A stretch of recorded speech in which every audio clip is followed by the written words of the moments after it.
I never thought I'd see the day when people come for Hasan Minhaj.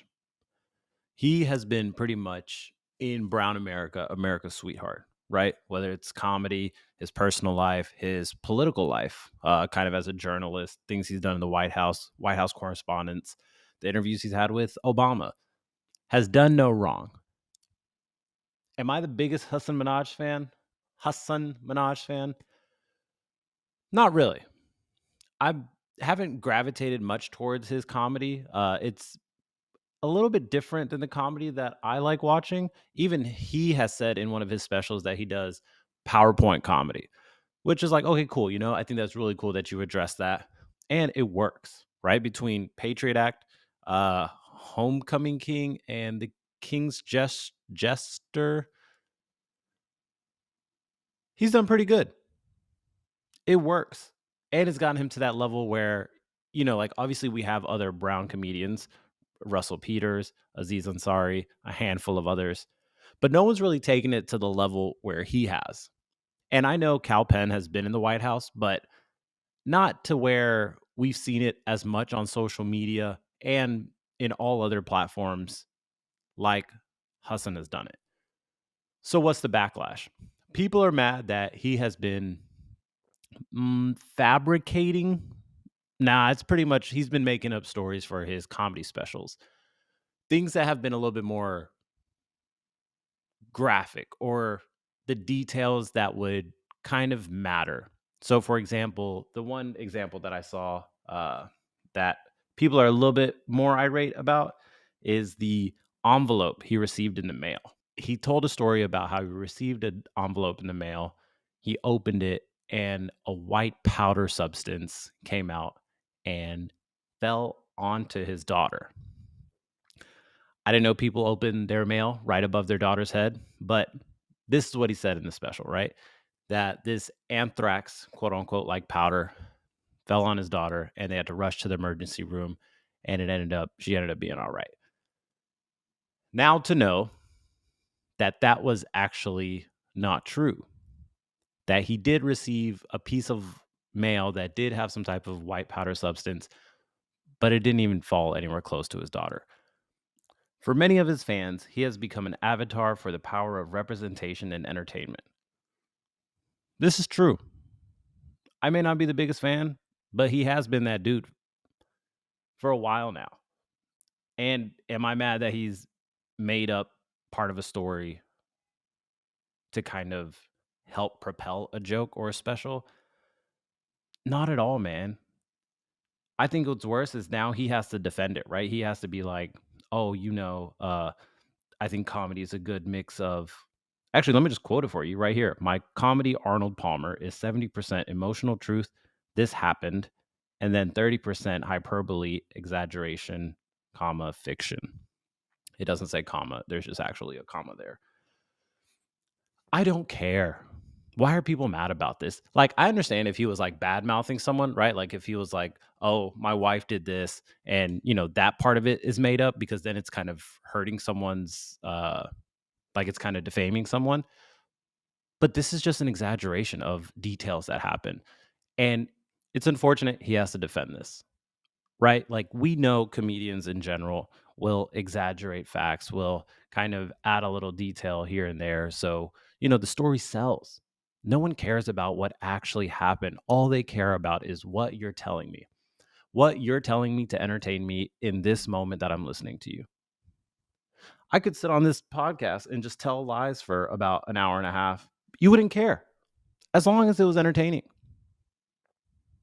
And he's trying to address the bigger picture, right? He's trying to address the whole like, hey, like I was threatened by a piece of mail that possibly had anthrax, aka someone was trying to attack me or my family. No one knew if it was going to be him that opens that piece of mail.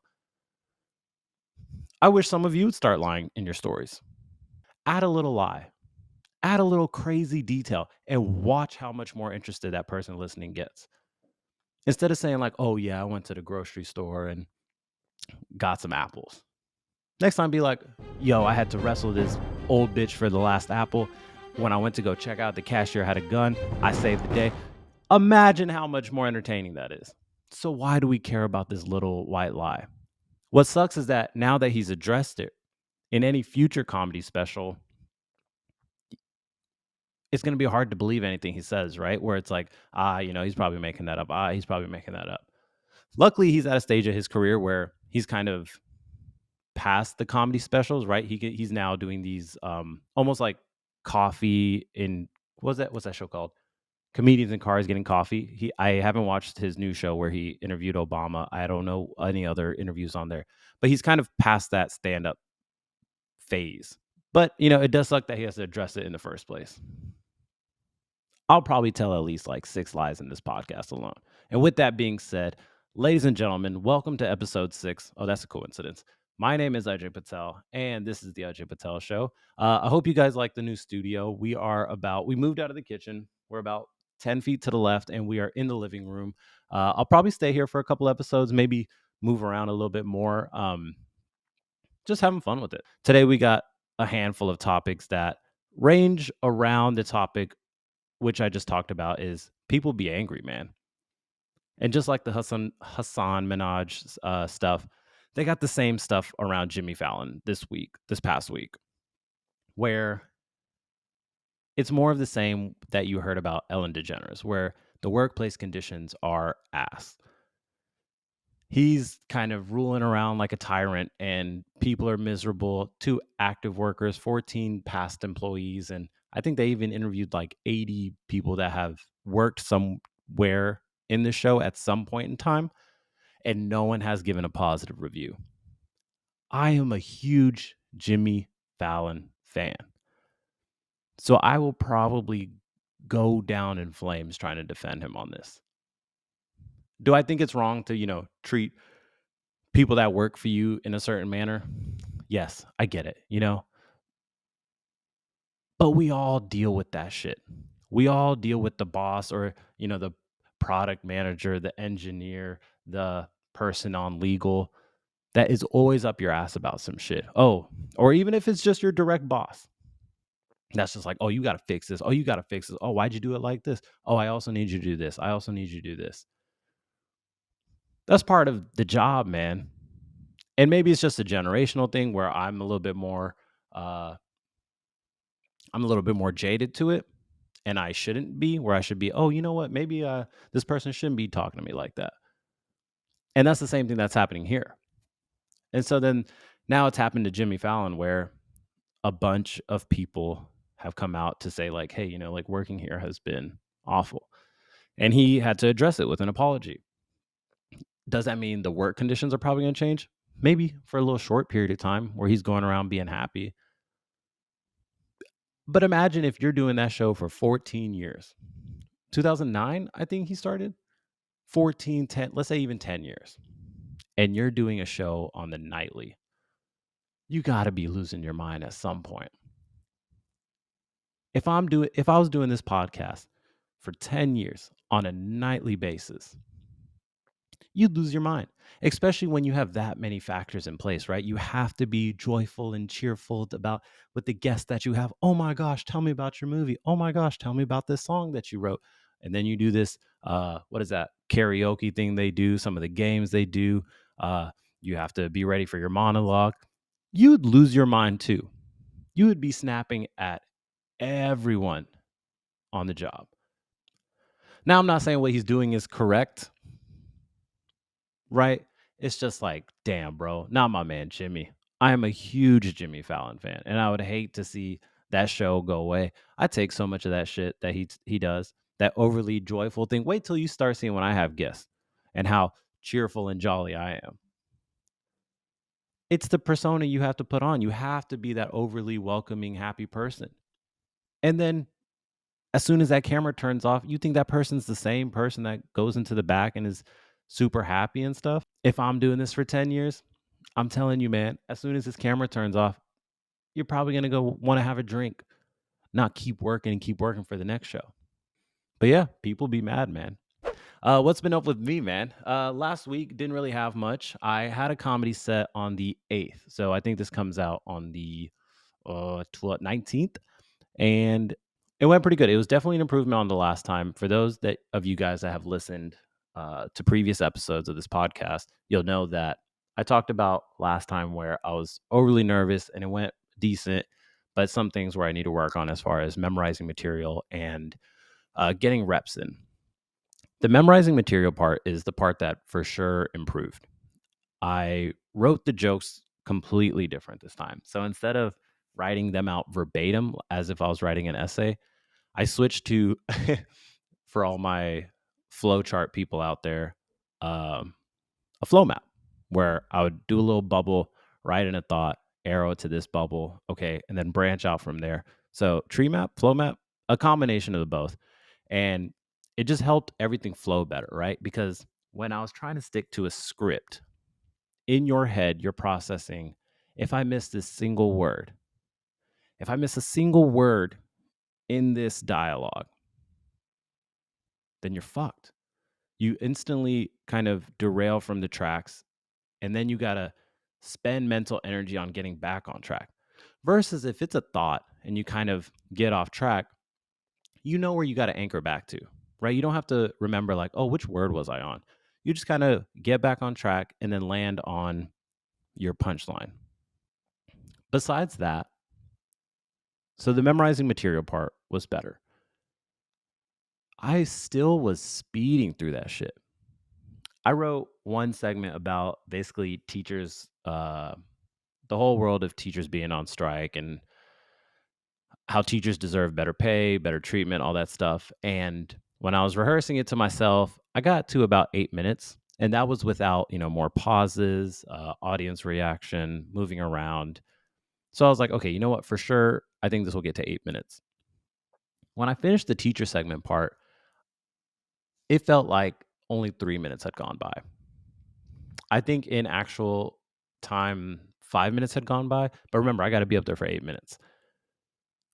And so then I was able to pull out some random, like some backup shit from the flow chart that I didn't really rehearse. But I was like, okay, you know what? I think I know a certain line that I can go to. I'll just say that here, by another minute, and then add on a joke that I did from the last set. It's a completely new audience, right? Outside of Isha being there was no overlap audience wise. So who would know if I'm repeating a joke? And it doesn't matter, right? That's the whole point of working on material. So I repeat a joke, it works out, and then I close out at about 7 minutes. So still a minute shy. Oh, sorry. Still a minute shy. So working on that piece still, as far as getting to that time length, or at least waiting for that light to turn on before you finish. In addition to slowing the heck down. I don't know what it is, right? Obviously, I mean, I do know what it is, right? You go up there and you're a little bit anxious, so you're speeding through it. You're speeding through it. And then that also leads to jokes not landing as well. Whether they're super funny or not, right? You kind of have to guide people on this joke. So if you're speeding through it, people are a little bit more on edge and it doesn't really work out as well. So the pacing, and then along with just more reps at the end of the day. I will say the one other thing that was a little strange was it was bright as hell in there. Like normally, you're used to when you're performing, you either see no one, right? You see like a silhouette of the first row of heads, or you see maybe the first row of faces, and then it's just the silhouette of the top of people's heads behind them. This, they had kind of like a third party camera crew in there. So you can buy your tape from these folks, and they have a camera set up from the front, the side, little GoPro in the back to record the audience. And they have like a hero light, right? Like a big old aperture light. And you could see everything. There was no type of dimness. You go up there and it was like if you just stood up in a restaurant and started talking on a microphone. So that part was a little strange that I wasn't 100% used to, but no excuses, right? Hope you guys enjoy it. And with that, I'm going to take a quick little water break. Like I said, people be mad for anything. Good reasons, bad reasons. This next story, a very good reason. And it was the murder of Jaahnavi Kandula.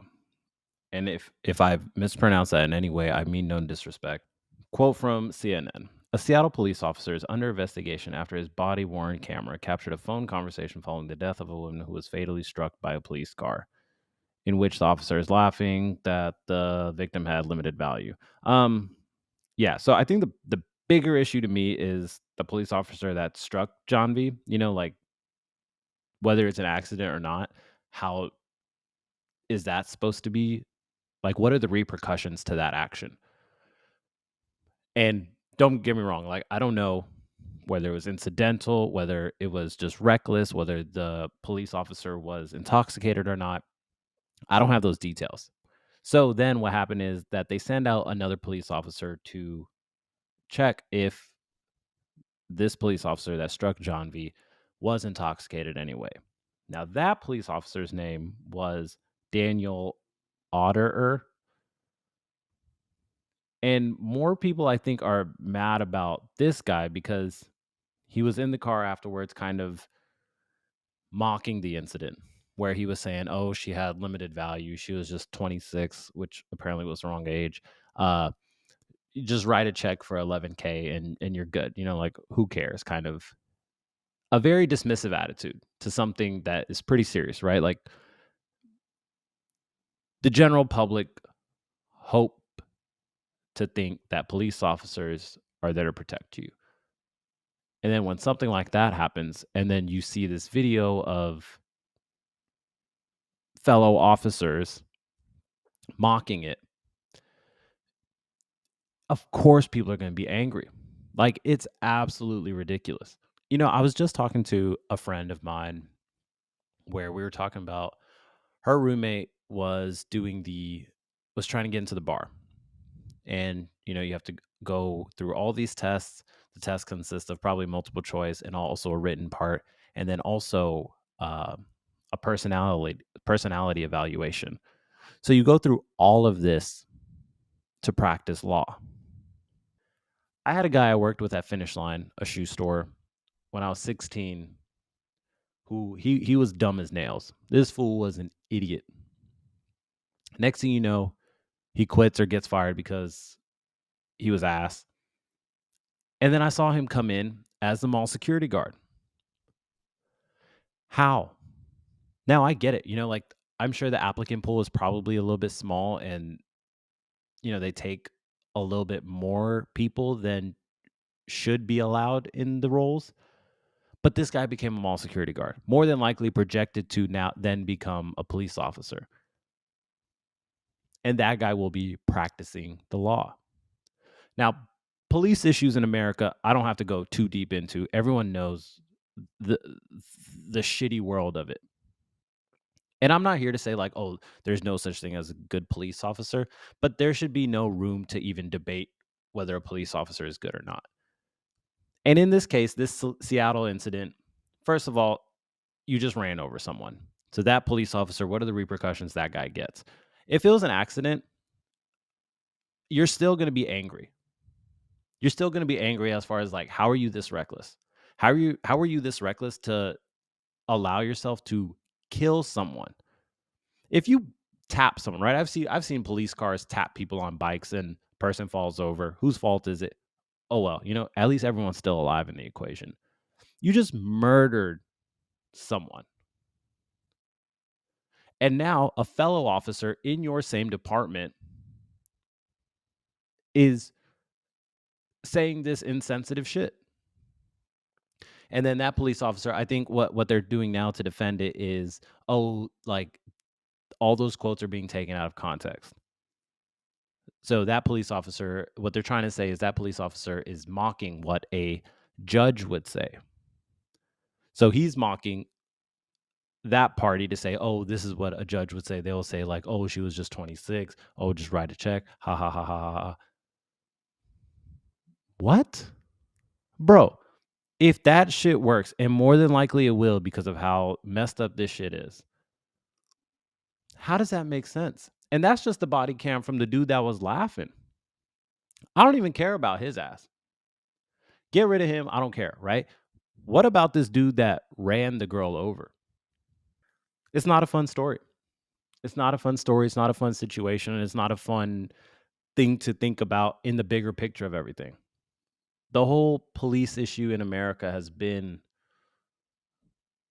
way out of hand, right? Like how do we even reset to ground zero? How do we even reset this whole playing field to say like, okay, you know what? Now we just fixed all of this, right? We now know how we can mitigate all these issues, all that stuff. Obviously, a very commendable job. People that protect us anytime something happens, right? You call the police. Anytime someone breaks in, anytime your apartment gets ransacked or your house gets broken into, you call the police.